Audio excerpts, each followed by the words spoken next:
300 years, humans thought they were alone in the Koprulu sector. They were wrong.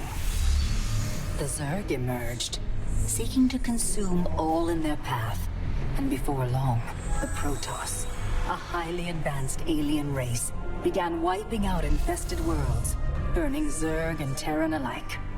A three-way war, unlike anything humanity had ever faced, erupted almost overnight. All the while, a human civil war raged. Marshal Jim Raynor vowed to oppose the corrupt dictator Arcturus Minsk for the betrayal of the woman he loved, Sarah Kerrigan. Boys, how about that evac? Damn you, Arcturus. Don't do this. It's done. Helmsman, signal the fleet and take us out of orbit. Now. Kerrigan, a loyal operative, was left to die at the hands of the Zerg. But the Zerg had other plans. They transformed her and unleashed her psionic power upon the Koprulu sector, searching for their real objective, the Protoss homeworld of Ire.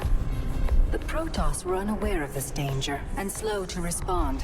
Their rulers, the Conclave, had dispatched Executor Artanis to hunt for Tassadar, a commander who had refused to wipe out infested Terran worlds.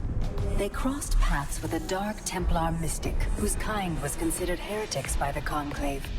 Through great effort, Zeratul convinced Tassadar and Artanis that he was not their enemy. Together they rallied more Protoss from both factions against the Zerg. Despite the Conclave's fury, they achieved significant victories against the Swarm. But when Zeratul struck down one of the Overmind's Cerebrates, his own mind was left vulnerable. From his thoughts, the Overmind gleaned Ire's true location, and the Swarm descended upon the Protoss homeworld with all their might and fury. It was Tassadar who kept the Templar from extinction that day. Using the power of both the Templar and the Dark Templar, he sacrificed himself to kill the Overmind. Ire was lost, but Artanis led the survivors to the Dark Templar's homeworld of Shakuras. Old prejudices were set aside. The Templar were now in the Dark Templar's debt. Without the Overmind, the Swarm fractured. Kerrigan sought control of all the Zerg, even enlisting the aid of old friends and enemies like Raynor, Mengsk, and Zeratul. Once her rule was uncontested, the Queen of Blades betrayed them all.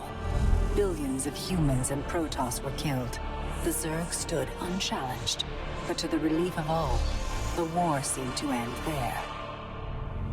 Zeratul suspected the Zerg had fallen under the control of dark forces.